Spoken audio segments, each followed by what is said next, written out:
Good morning friend, કેમ છો? હવે બધા જ સબ્જેક્ટની અંદર ઓનલાઈન સ્ટડી લગભગ શરૂ થઈ ગયું છે, વિડીયો છે કે બીજી રીતે પણ. તો હવે ઘરે 12th સાયન્સમાં છો તો મહેનત વધારે કરવી જ પડશે, તો થોડું પ્લાનિંગ એ રીતે પણ રાખજો. ઓકે, રૂબરૂ મળવાનું થાત તો કંઈક ને કંઈક આપણે વધારે મહેનત થાય એવો પ્રયત્ન કર જ, પણ હવે તમારે જાતે જ વધુ મહેનત થાય અને ઘરે ટાઈમ ઓછો બગડે એ રીતે મહેનત કરવાનું શરૂ કરી દેજો. ઓકે, તો આપણો ટાઈમ ન બગાડતા હવે બીજા ચેપ્ટરમાં આગળના ટોપિકની ચર્ચા સમજવાનો પ્રયત્ન કરીશું. અને ટોપિકની અંદર વાત આવે છે દ્રાવણના સંખ્યાત્મક ગુણધર્મો. હવે દ્રાવણના સંખ્યાત્મક ગુણધર્મો શું છે તેને સમજવાનો પ્રયત્ન કરીએ. તો બોલું ધ્યાન આપો બકા.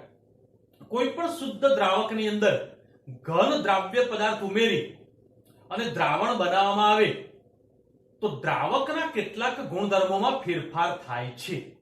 દ્રાવકના કેટલાક ગુણધર્મો બદલાય છે. કયા કયા? તો 4 ગુણધર્મોની અંદર ફેરફાર આવશે. અને 4 ગુણધર્મો આપણે લઈએ અહીંયા આગળ. તો સૌથી પહેલી વાત આવે છે કે તેનું બાષ્પ દબાણ ઘટે છે. તો ગુણધર્મોની અંદર પહેલો ગુણધર્મ કયો બદલાયો? બાષ્પ દબાણ ઘટી જાય.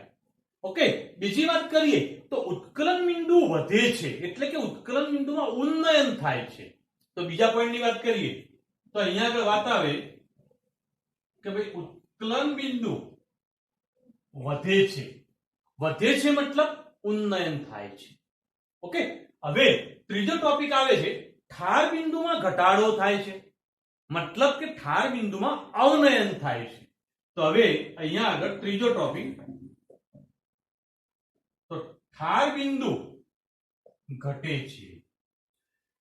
અને ચોથો સંખ્યાત્મક ગુણધર્મ આવે છે જેમાં વાત આવે છે અભિસરણ દબાણમાં ફેરફાર થાય છે. તો અહીંયા આગળ ધ્યાન આપો, ચોથો પોઈન્ટ અભિસરણ દબાણમાં ફેરફાર. હવે 4 સંખ્યાત્મક ગુણધર્મો છે, તો ધ્યાન આપજો બગા. હવે ચેપ્ટરમાં આગળ વધીશું, 4 ટોપિક ઉપર જ ફોકસ કરીશું, ડિટેલમાં ચર્ચા કરતા જઈશું 4 ટોપિકમાં, તો લગભગ ચેપ્ટરના એન્ડમાં પહોંચી જઈશું. તો હવે આ 4 ટોપિક ઉપર જ ચર્ચા કરવાની છે. દ્રાવણ જ્યારે પણ બને ત્યારે દ્રાવકના ગુણધર્મોમાં ફેરફાર થાય તો એ અંદર ઓગાળેલા દ્રાવ્ય કણોની સંખ્યા ઉપર આધાર રાખે છે, દ્રાવ્યના સ્વભાવ ઉપર નહીં. તેથી આ ગુણધર્મોને તેના સંખ્યાત્મક ગુણધર્મો કહે છે. કોના પર આધાર રાખે છે? કણોની સંખ્યા ઉપર, તેના સ્વભાવ ઉપર નહીં. તેથી આ ગુણધર્મોને તેના સંખ્યાત્મક ગુણધર્મો કહે છે. આને સમજવા માટે કેટલાક પ્રાયોગિક પરિણામોનો અભ્યાસ કરી અને સમજીએ. ધ્યાન આપજો બગા. અહીંયા આગળ આપણે અલગ અલગ પ્રકારના 3 દ્રાવણનો અભ્યાસ વિચારીએ. સૌથી પહેલું દ્રાવણ લઈએ કે ભાઈ 1 મોલર ગ્લુકોઝનું દ્રાવણ.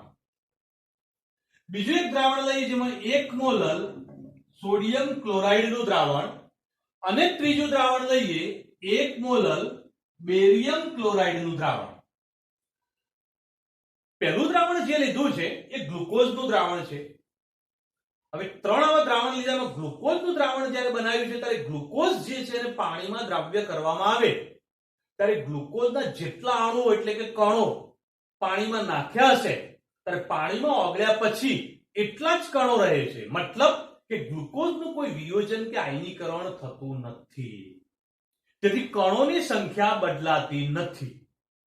તો હવે વિચારીએ કે ધારો કે એક બીકરમાં ગ્લુકોઝના 100 અણુ નાખ્યા હોય તો ગ્લુકોઝ પાણીમાં ઓગળ્યા પછી ગ્લુકોઝના અણુઓની સંખ્યા 100 જ રહે છે. અને જો અણુઓની સંખ્યા 100 જ રહે તો અણુઓની સંખ્યા બદલાતી નથી. તો જેટલા અણુ નાખ્યા એટલા જ રહેશે.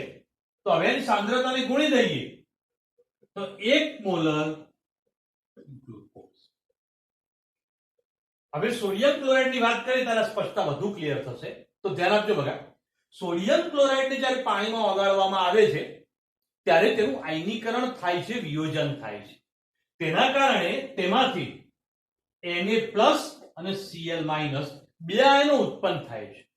હવે ધ્યાન આપજો, કે જ્યારે સોડિયમ ક્લોરાઇડને પાણીમાં નાખ્યો ત્યારે એના પહેલા તેનો કણ એક જ હતો, પણ પાણીમાં ઓગળ્યા પછી Na+ અને Cl- બે અલગ અલગ કણો બને છે. અને જો કણો બે અલગ અલગ બનતા હોય તો આનો મતલબ કણોની સંખ્યા ડબલ થઈ ગઈ. અને જો કણોની સંખ્યા 2 થાય તો એના કારણે ધ્યાનમાં લઈએ તો આ જ વાત સમજીએ. ધારો કે પાણીની અંદર તમે 100 NaCl ના નાખો, મતલબ 100 કણ નાખ્યા, પાણીમાં ઓગળ્યા પછી Na+ Cl- બનવાના કારણે કણોની કુલ સંખ્યા 200 થઈ જશે, મતલબ બમણી થઈ ગઈ. તો અહીંયા આગળ સંખ્યા બમણી થઈ એટલે 2 વડે ગુણી દઈએ સાંદ્રતાને, તો એના કારણે 2 મોલ NaCl. હવે બેરિયમ ક્લોરાઇડ ની વાત કરીએ છીએ. બેરિયમ ક્લોરાઇડમાં જ્યારે પાણીમાં દ્રાવણ બનાવીએ ત્યારે Ba2+ અને Cl- બનશે, પણ Cl- ની સંખ્યા 2 થશે, તો અહીંયા આગળ 2 લઈશું. તો તમે એક કણ જ્યારે પાણીમાં ઉમેર્યો છે ત્યારે કણોની કુલ સંખ્યા 3 થાય છે. તો 3 સંખ્યા થતી હોય તો અહીંયા આગળ 3 વડે ગુણી દો, તો આનો મતલબ 3 મોલ BaCl. તો અહીંયા આગળ શું થાય છે, તો આની જે સાંદ્રતા મોલાલિટીમાં આપણે લીધી હતી એ જ અહીંયા આગળ સાંદ્રતામાં ફેરફાર આવ્યો. તો આ સાંદ્રતા કઈ કહેવાય? એની સંખ્યા સાંદ્રતા કહેવાય. તો હવે ચારે ચાર ગુણધર્મોનો અભ્યાસ કરીએ તો કયો ગુણધર્મ કેવી રીતે બદલાશે એ સમજવું હોય તો શું ધ્યાનમાં લેવું પડશે? સંખ્યા સાંદ્રતા. આ સાંદ્રતા નહીં. તો સંખ્યા સાંદ્રતાને ધ્યાનમાં લઈ અને તમે આ ગુણધર્મોનો અભ્યાસ કરી શકશો. એમાં આપણે એક ગુણધર્મ લઈએ, ઉત્કલન બિંદુ. સમજવા માટે ચર્ચા કરવી છે.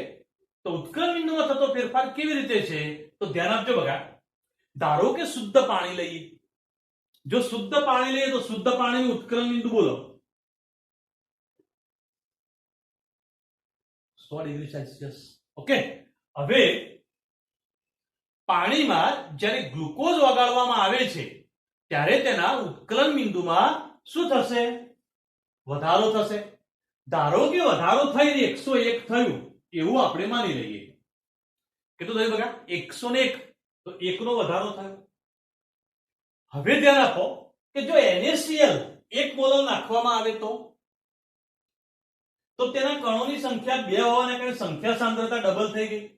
અને જો સંખ્યા સાંદ્રતા ડબલ થાય છે તો આ વધારો પણ ડબલ થશે. વધારો ડબલ થશે, ઉત્કલન બિંદુ નહીં. તો મતલબ એનું ઉત્કલન બિંદુ 102 ડિગ્રી સેલ્સિયસ. તો આમાં વધારો કેટલો થયો? તો 1 નો. આમાં વધારો 2 નો થાય છે. તો આ વધારો ડબલ થયો કોના ઉપર આધાર રાખે છે? સંખ્યા સાંદ્રતા ઉપર. તો મતલબ કે બેરિયમ ક્લોરાઇડમાં 3 મોલર સાંદ્રતા થઈ તો એના કારણે સંખ્યા સાંદ્રતામાં આ 3 ગણો વધારો થયો. તો ઉત્કલન બિંદુમાં પણ એ રીતે વધારો થશે. તો આનું ઉત્કલન બિંદુ 103 ડિગ્રી સેલ્સિયસ. ઓકે, તો આ પોઈન્ટ ધ્યાનમાં રાખો. હવે ધ્યાન આપો બગા કે બીજું ઉદાહરણ આમાં એડ કરીએ અને સમજીએ કે ભાઈ 1 મોલર K3FeCN6 પોટેશિયમ ફેરોસાયનાઇડ.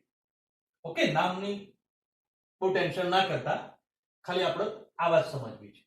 હવે ધ્યાન આપો બકાઈ, આ એક સંકીર્ણ છે અને સંકીર્ણમાં ચોરસ કૌંસ હોય ને એ આખો સંકીર્ણ આયન એક જ ગણાય.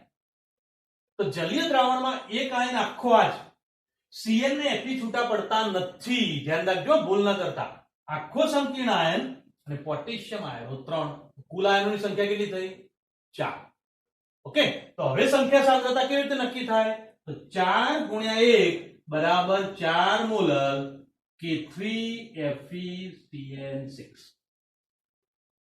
તો જો સંખ્યા સાંદ્રતા 4 ગણી થાય તો ઉત્કલન બિંદુમાં થતો વધારો પણ 4 ગણો. તો મતલબ આનું ઉત્કલન બિંદુ 104 ડિગ્રી સેલ્સિયસ.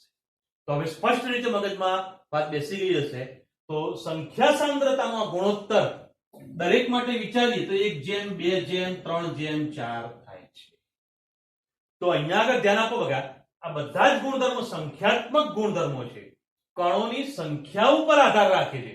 તેથી સંખ્યા સાંદ્રતા ધ્યાનમાં લેવી જોઈએ. બરાબર?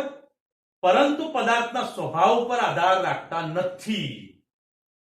અને જો સ્વભાવ ઉપર આધાર ન રાખે તો સ્વભાવ પર આધારિત નથી. તો એના માટે એક સાદી સરળ વાત કરીએ કે ભાઈ 1 મોલર ગ્લુકોઝ, 1 મોલર યુરિયા અને 1 મોલર ખાંડ. તો વિચારો બગા કે ગ્લુકોઝનું જલીય દ્રાવણ બનાવતા તેનું આયનીકરણ થાય છે? ના. તો મતલબ એને 1 વડે જ ગુણીશું. તો યુરિયાનું પણ આયનીકરણ નથી થતું, તો એને પણ 1 વડે ગુણીશું. અને ખાંડનું પણ કોઈ બી આયનીકરણ ન થાય, વિયોજન ન થાય, તો એને પણ 1 વડે ગુણીએ. તો દરેકની સંખ્યા સાંદ્રતા 1 મોલર જ છે. તો આનો મતલબ એવો થયો કે જો ગ્લુકોઝના ઉત્કલન બિંદુમાં 1 નો વધારો થાય તો ખાંડ અને યુરિયામાં પણ વધારો 1 નો થાય. ઓકે, તો હવે પદાર્થના સ્વભાવ પર આધાર રાખતા નથી. પદાર્થ ભલે ગમે તે બદલાય, તેનું વિયોજન કેટલું થાય છે એના ઉપર આધાર રાખે છે. ઓકે બગા, તો આ જે મેં મૂલ્યો દર્શાવ્યા છે ને કોઈ એક્ઝેક્ટ મૂલ્યો નથી, આપણા સમજવા માટે લીધેલા મૂલ્યો છે, એટલે યાદ રાખતા નહીં, ખાલી સમજવા માટે. ઓકે બગા, તો હવે નેક્સ્ટ ટોપિકની ચર્ચા કરીશું અને સમજીશું. જે 4 સંખ્યાત્મક ગુણધર્મોની આપણે વાત કરી, એ 4 ગુણધર્મો હવે ડિટેલમાં સમજવા છે. એમાં સૌથી પહેલો ગુણધર્મ છે બાષ્પ દબાણ. ઓકે, તો અહીંયા આગળ આપણે બાષ્પ દબાણની ચર્ચા કરીશું.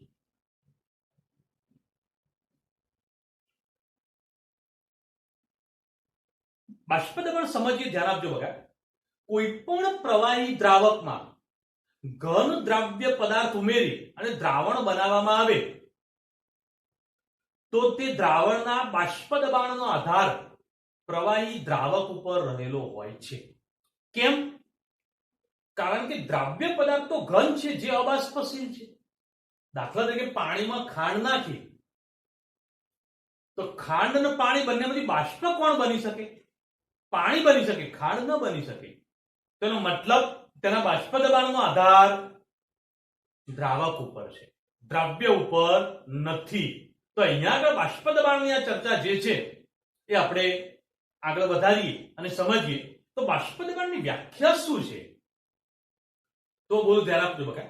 કોઈ નિયત અથવા ચોક્કસ તાપમાને પ્રવાહી, દ્રાવક અથવા દ્રાવણ, કોઈ પણ પ્રવાહી લઈ શકીએ, દ્રાવક અથવા દ્રાવણ માં પ્રવાહી અને તેની બાષ્પ વચ્ચે સંતુલન સ્થાપાય. પ્રવાહી અને તેની બાષ્પ વચ્ચે સંતુલન સ્થાપાય ત્યારે ચોક્કસ તાપમાને પ્રવાહી ઉપર રહેલી બાષ્પનું દબાણ અચળ બને છે અને આ અચળ દબાણને તેનું બાષ્પ દબાણ કહે છે. થોડી વાક્ય રચના કોમ્પ્લિકેશન વાળી, પણ તો પણ સમજીશું. ધ્યાન આપજો બકા. કોઈ અચળ અથવા ચોક્કસ તાપમાને, તાપમાન અચળ રાખવાનું છે, બરાબર? એક પાત્રમાં આપણે એક પ્રવાહી લઈ લઈએ. હવે આ એક પ્રવાહી લીધું તો જ્યારે આ પ્રવાહીને કોઈ નિયત તાપમાને પડ્યું રાખીએ ત્યારે ધીરે ધીરે એમાંથી બાષ્પ બનવાનું શરૂ થશે, બરાબર? એટલે પ્રવાહી કોઈ પણ દ્રાવક અથવા દ્રાવણ કોઈ પણ પ્રવાહી લઈએ, હવે ધીરે ધીરે એની બાષ્પ બનવાનું શરૂ થશે, બાષ્પ ધીરે ધીરે વધતી જશે. એક સમય એવો આવશે કે આ પ્રવાહી અને તેની બાષ્પ આ બંને વચ્ચે શું થશે બકા? સંતુલન સ્થાપાઈ જશે. અને જો આ બંને વચ્ચે સંતુલન સ્થાપાઈ જાય ત્યારે ચોક્કસ તાપમાને પ્રવાહીની સપાટી ઉપર રહેલા બાષ્પનું દબાણ અચળ બની જશે, કારણ કે સંતુલન સ્થાપાઈ ગયું છે. તો બાષ્પનું દબાણ કેવું થઈ જશે? અચળ. અને આ જે અચળ દબાણ બન્યું ત્યારે તેનું બાષ્પ દબાણ કહે છે. તો આ બાષ્પ પ્રવાહીની સપાટી ઉપર હવે દબાણ ઉત્પન્ન કરશે અને આ જે દબાણ ઉત્પન્ન થયું તેનું બાષ્પ દબાણ છે. ઓકે, બહુ સીધી સરળ વાત છે કે તમે એક બંધ પાત્રમાં કોઈ પ્રવાહી લીધું હોય, એ પ્રવાહીની જે બાષ્પ બની જાય અને સંતુલન સ્થપાઈ જાય ત્યારે બાષ્પ દ્વારા પ્રવાહીની સપાટી ઉપર જે દબાણ ઉત્પન્ન થાય તેને તેનું બાષ્પ દબાણ કહેવાય. ઓકે, તો બાષ્પ દબાણ શું છે એની વાત સમજી ગયા. હવે વાત કરીએ કે ભાઈ બાષ્પ દબાણ ઉપર અસર કરતા પરિબળો. તો બાષ્પ દબાણ ઉપર અસર કરતા પરિબળોની અંદર પહેલું પરિબળ આવે છે દ્રાવકનો સ્વભાવ. ઓકે, તો ધ્યાન આપજો બગા. પહેલું પરિબળ દ્રાવકનો સ્વભાવ. કેવી રીતે પરિબળને સમજીશું? તો દ્રાવકનો સ્વભાવ જે છે એમાં પણ આવે છે એનું આંતરાણ્વીય આકર્ષણ બળ. શું આવશે? આંતરઆણ્વીય આકર્ષણ બળ. આંતરઆણ્વીય આકર્ષણ બળ ઘટે તો બાષ્પ વધુ બને તો બાષ્પ દબાણ વધે. તો હવે ધ્યાન આપો, વાતને સમજીએ. દાખલા તરીકે એક બીકરની અંદર મેં એક પ્રવાહી લીધું. સપાટી પર આ પ્રવાહીના અણુઓ છે. એ અણુ વચ્ચે આંતરઆણ્વીય આકર્ષણ બળ હોય.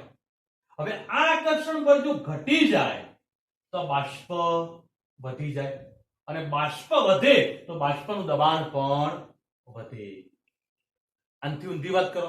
જો આંતરઆણ્વીય આકર્ષણ બળ પ્રબળ બને તો અણુ એકબીજાથી પ્રબળતાથી જકડાશે તો બાષ્પ ઓછી બનશે. બાષ્પ ઓછી બને તો બાષ્પ દબાણ ઓછું હોય. સરળ વાત છે.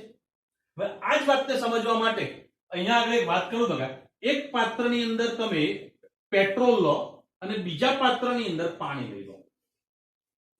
પેટ્રોલ અને પાણી બેમાંથી સરળતાથી બાષ્પ કોણ બનશે? ઝડપથી પેટ્રોલ. પાણી ઓછું બાષ્પ બનશે. તો બંનેમાંથી કોઈ ચોક્કસ તાપમાને કોનું બાષ્પ દબાણ વધારે હશે? તો પેટ્રોલનું બાષ્પ દબાણ વધારે હશે. બહુ ઇઝીલી સમજી શકાય એવી વાત છે કે પેટ્રોલનું બાષ્પ દબાણ વધે છે. ઓકે. હવે બાષ્પ દબાણ ઉપર અસર કરતા પરિબળની અંદર બીજું એક પરિબળ સમજવું છે, અને એની અંદર આવે છે તાપમાન.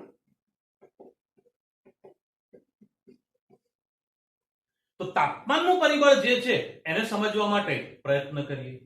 તો બોલું, ધ્યાન આપજો બકા. કોઈ પણ પ્રવાહી માટે અથવા દ્રાવણ માટે તાપમાન વધે તો બાષ્પ દબાણ વધે છે. તાપમાન વધે તો બાષ્પ દબાણ વધે છે. કેમ? તો સમજીએ.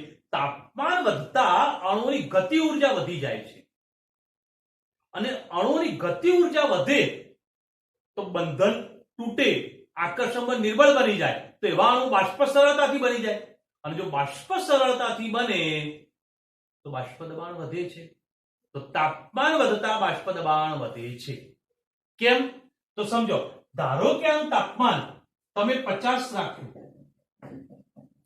50 ની જગ્યાએ તાપમાન વધારીને 70 કર્યું, તો તાપમાન વધે તો અંદર રહેલા જે અણુઓ છે એ અણુની ગતિ વધી જશે, અને ગતિ વધે તો એના કારણે આવા અણુઓ બંધ નિર્બળ બની જશે, અને જેના કારણે અણુઓ સરળતાથી મુક્ત થશે. તો બાષ્પ વધી જશે, અને બાષ્પ વધે તો બાષ્પ દબાણમાં વધારો થાય છે. તો તાપમાન વધતા બાષ્પ દબાણ વધે છે. ઓકે. તો અહીંયા આગળ બાષ્પ દબાણની સમજૂતી મેળવી ગયા, અને એના ઉપર અસર કરતા બે પરિબળોની પણ વાત કરી ગયા. ઓકે. તો હવે બાષ્પ દબાણ માટે એક ટોપિકની આગળ ચર્ચા કરીશું ને સમજીશું. ધ્યાન આપજો બકા. હવે બાષ્પ દબાણની ચર્ચા આપણે આગળ સમજીએ, જેમાં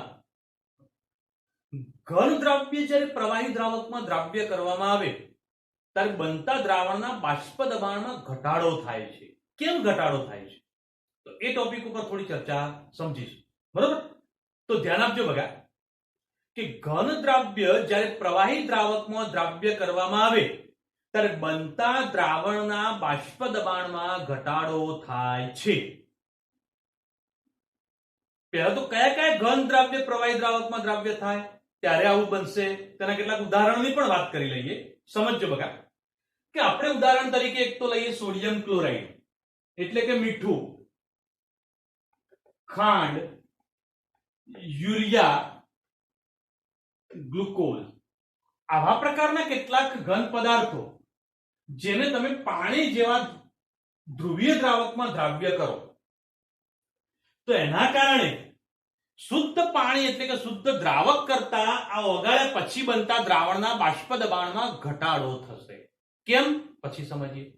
એવી રીતે અધ્રુવીય પદાર્થોના પણ ઉદાહરણ લઈ શકીએ છીએ, જેવા કે અહીંયા આગળ આપણે લઈએ ફોસ્ફરસ, આયોડિન, સલ્ફર, નેપ્થેલિન વગેરેને કાર્બન ડાઇસલ્ફાઇડમાં દ્રાવ્ય કરો, અને જો તેને કાર્બન ડાઇસલ્ફાઇડમાં દ્રાવ્ય કરવામાં આવે તો શુદ્ધ કાર્બન ડાઇસલ્ફાઇડ કરતા એમાં ઓગાળ્યા પછી બનતા દ્રાવણના બાષ્પ દબાણમાં ઘટાડો થાય છે.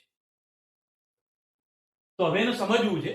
તો આપણે બાષ્પ દબાણ એટલે શું ચર્ચા કરી ગયેલા છે કે નિયત તાપમાને જ્યારે પ્રવાહી તેની બાષ્પ વચ્ચે સંતુલન સ્થાપાય ત્યારે બાષ્પનું પ્રવાહીની સપાટી ઉપર લાગતું જે દબાણ છે તે દબાણને તેનું બાષ્પ દબાણ કહે છે. હમણાં જ ચર્ચા કરી છે. ઓકે, તો અહીંયા આગળ ધ્યાન આપો બગા કે આવું બાષ્પ દબાણ શુદ્ધ દ્રાવક લીધો એના કરતા એમાંથી દ્રાવણ બને ત્યારે બાષ્પ દબાણ કેમ ઘટે છે તો એની ચર્ચા કરીશું. તો બોલું, થોડું ધ્યાન આપજો બગા કે ભાઈ અહીંયા આગળ આપણે દ્રાવક અને દ્રાવણ બંને માટે ચર્ચા કરીશું. તમે એક પાત્રમાં શુદ્ધ દ્રાવક લઈ લો. હવે આ પાત્રમાં શુદ્ધ દ્રાવક લીધો હોય તો તેની સપાટી ઉપર બધા જ અણુઓ દ્રાવકના જ છે. તો અહીંયા આગળ આપણે શું લીધું છે? શુદ્ધ દ્રાવક. હવે તેને બાષ્પ દબાણ માપવા માટે એક મેનોમીટર નામના સાધન વડે જોડી કાઢો જે બાષ્પ દબાણ માપી શકાય છે. કોઈ નિયત તાપમાને તમે આ દ્રાવક લીધું હોય ત્યારે એનો બાષ્પ બનશે એના અણુઓ.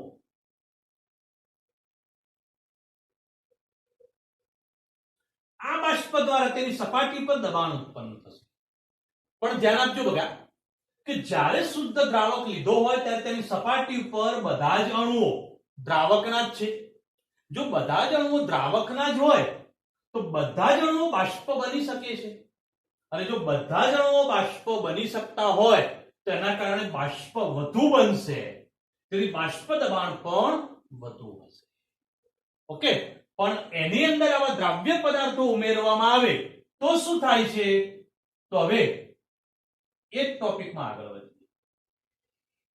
એક બીકર લઈ લો, એની અંદર દ્રાવકની અંદર તમે દ્રાવ્ય પદાર્થ ઉમેરી દો. હવે દ્રાવ્ય પદાર્થ ઉમેરીને આવું દ્રાવણ બનાવો એટલે અહીંયા આગળ શું છે?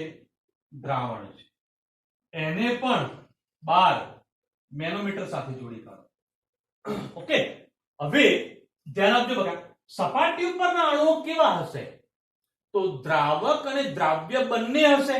તો મતલબ સપાટી ઉપર કેટલાક અણુઓ દ્રાવ્યના પણ છે. જે ડાર્ક ભાગથી બતાવ્યા છે અણુઓ કોના છે? દ્રાવ્યના. હવે મને એક પ્રશ્નનો જવાબ આપો બગા કે બાષ્પ કોણ બની શકે? હમણાં જ આપણે વાત કરી ગયા. કોણ બની શકે? દ્રાવક. દ્રાવ્ય બાષ્પમાં રૂપાંતર થઈ શકે ના. તેથી જેટલો ભાગ દ્રાવ્ય રોકેલો છે એટલી બાષ્પ ઓછી બનશે. અને જો એટલો ભાગ ઓછો બાષ્પ બને તેના કારણે બાષ્પના અણુઓની સંખ્યા ઘટે છે. તો આના કરતા અહીંયા બાષ્પ ઓછી બની તો તેનું દબાણ પણ ઓછું હોય. તેથી બાષ્પ દબાણમાં શું થશે? ઘટાડો થશે. ઓકે, તો બરોબર ખ્યાલ આવ્યો બગા? ફરીથી એકવાર શોર્ટમાં ચર્ચા કરી લઈએ. આની સપાટી પર બધા જ અણુઓ દ્રાવકના છે તેથી બધા જ બાષ્પ બની શકે. તેથી બાષ્પ વધુ બને, બાષ્પ દબાણ વધુ. દ્રાવણમાં શું થાય છે? દ્રાવ્ય પણ છે અને દ્રાવ્યના અણુઓ બાષ્પ નથી બની શકતા. તેથી એટલી બાષ્પ ઓછી બને તો એટલું બાષ્પનું દબાણ ઓછું થાય. તેથી બાષ્પ દબાણમાં અહીંયા આગળ ઘટાડો થાય છે.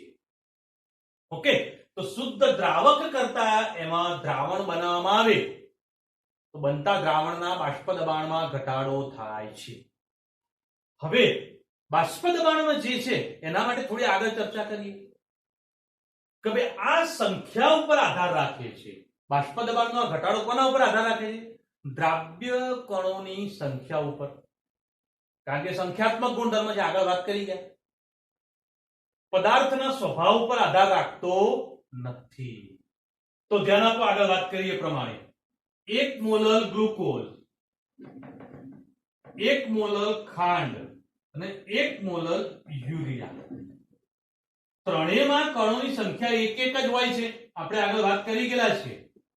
ઓકે, તો ગ્લુકોઝ પણ એક જ કણ રહે છે, ખાંડ પણ એક જ ને યુરિયા પણ એક જ. તેથી તેની સંખ્યા સાંદ્રતા નથી બદલાતી. તેથી બધા જ દ્રાવણોના બાષ્પ દબાણમાં થતો ઘટાડો એક સમાન હોય છે. સમજ્યા બકા બોલ્યું? ધારો કે શુદ્ધ દ્રાવક પાણી લઈએ, એનું બાષ્પ દબાણ 50 મિલીમીટર છે. ખાલી સમજવા માટે મૂલ્ય યાદ નથી રાખવાના, ચોક્કસ મૂલ્ય નથી. ઓકે, તો તો એમાંથી જ્યારે 1 મોલ ગ્લુકોઝ અથવા 1 મોલ ખાંડ અથવા 1 મોલ યુરિયાનું દ્રાવણ બનાવીએ તો બનતા દ્રાવણના બાષ્પ દબાણમાં ઘટાડો થાય. ધારો કે આ બાષ્પ દબાણ ઘટીને 47 મિલીમીટર થયું તો 3 નું બાષ્પ દબાણ 47 થશે. શું દર્શાવે છે કે એ કોના ઉપર આધાર રાખે છે? તેના સ્વભાવ ઉપર નહીં, કણોની સંખ્યા ઉપર આધાર રાખે છે.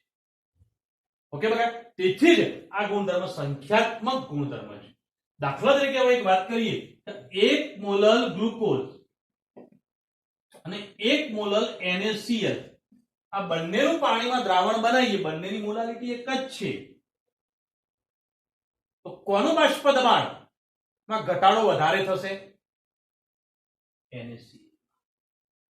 કેમ? કારણ કે આની સંખ્યા સાંદ્રતા 1 મોલ જ રહેશે, આની સંખ્યા સાંદ્રતા 2 મોલ હશે. અને સાંદ્રતા વધે તો બાષ્પ દબાણ ઘટે. યાદ રાખજો, બરોબર. સાંદ્રતા વધે, સંખ્યા સાંદ્રતા, તો બાષ્પ દબાણ ઘટે છે. કોઈ કન્ફ્યુઝન? તો કોઈ ધ્યાનમાં રાખજો. ક્લિયર? તો હવે કેમ આવું થાય છે? કે કણોની સંખ્યા વધી. હવે કણોની સંખ્યા વધે તો બાષ્પ એટલી ઓછી બને, અને બાષ્પ ઓછી બને તો બાષ્પ દબાણ ઘટે છે. તો અહીંયા આગળ બાષ્પ દબાણમાં ઘટાડો થાય છે. બોલો બકા, આ બોલ્યામાં કોઈ મુશ્કેલી, કન્ફ્યુઝન? તો આ પોઈન્ટ ધ્યાનમાં રાખજો અને સમજજો. તો આવા પ્રકારના દ્રાવણો માટે બાષ્પ દબાણની ગણતરી કરવી હોય તો કેવી રીતે કરી શકાય તેની ચર્ચા આપણે નેક્સ્ટ ટોપિકમાં કરીશું અને સમજીશું. Okay, good day.